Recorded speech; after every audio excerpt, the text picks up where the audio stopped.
France, nous entendons qu'il faut avoir les pieds sur terre. C'est une expression familière qui nous appelle normalement à avoir un grand sens des responsabilités, des réalités.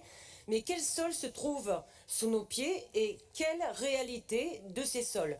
Il nous faut mettre en lumière ces sols oubliés des politiques publiques afin de répondre aux défis climatiques. Ils sont le fondement de toutes les chaînes alimentaires et de la biodiversité de surface, représentent 75% de la biomasse terrestre, sont à la base de 95% de notre nourriture, abritent 25% de la biodiversité dans le monde et représentent le plus grand réservoir à carbone organique de la planète. Une récente étude de l'Observatoire européen des sols a déterminé qu'entre 60 et 70% des sols de l'Union européenne ne sont pas sains et qu'environ 1 milliard de tonnes de sols sont emportées chaque année par l'érosion. Précisons aussi que 2,8 millions de sites sont pollués par des activités industrielles, 3,8 millions d'hectares sont touchés par la salinisation et que ce sont 25% des sols qui sont en risque de désertification. Selon Antonio Bispo, directeur de l'unité Info et Sol de l'INRAE, ces chiffres sont cependant une sous-estimation de l'étendue réelle de la dégradation des sols, compte tenu du manque de données précises sur la contamination. En août 2021, la loi Climat et Résilience fixait l'objectif national d'absence d'artificialisation nette des sols en 2050 en apportant deux notions, l'artificialisation et la consommation d'espace. Elle requalifie l'artificialisation à l'article 192 comme une altération durable de toute ou partie des fonctions écologiques des sols, en particulier de ses fonctions biologiques, hydriques et climatiques, ainsi que de son potentiel agronomique par son usage.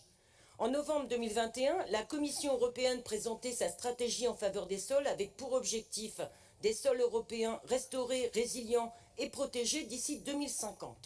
Selon la Commission, l'absence de législation a conduit à un état alarmant des sols et à l'évaluer à 50 milliards par an le coût engendré par ces destructions, soit 54% du coût provenant d'une perte de services écosystémiques et l'autre de la réduction de la biomasse et des matières premières du sol.